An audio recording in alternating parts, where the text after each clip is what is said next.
Prvi korak je izključitev vidnosti rasterja, da bo izbira elementov v tem videu enostavnejša. Najprej odključimo način mreže, da bomo lahko uredili raster.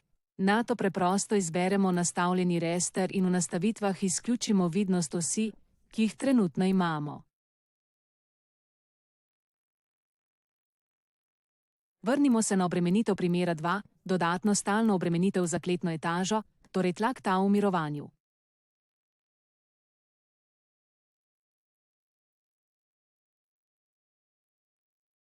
Treba je definirati obremenitev tla kot spremenljivo površinsko obremenitev.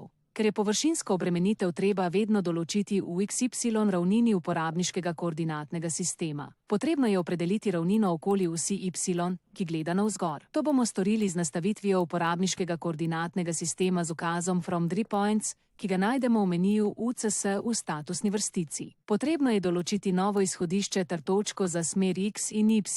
Tako smo določili novo izhodišče koordinatnega sistema z želenimi smermi osi. Sedaj bomo uporabili ukaz Free Surface Load. Zadržali bomo trenutne nastavitve za smer Z, tip sile in smer porazdelitve Y. In vrednost obremenitve Q1 in Q2 in 50 km², kot je izračunano.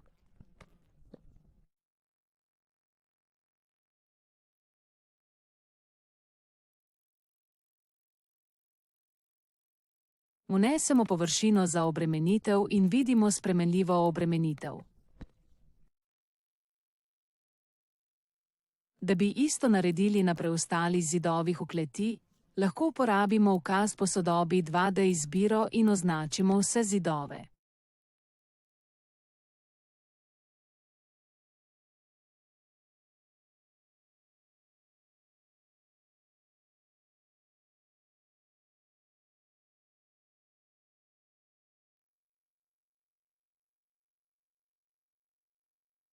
S tipko Escape potrdim vnos in vidimo spremenljivo površinsko obremenitev, ki je bila uporabljena na vseh podzemnih zidovih. Če aktiviramo celoten model, vidimo vse obremenitve, ki smo jih definirali za obremenitveni primer 2.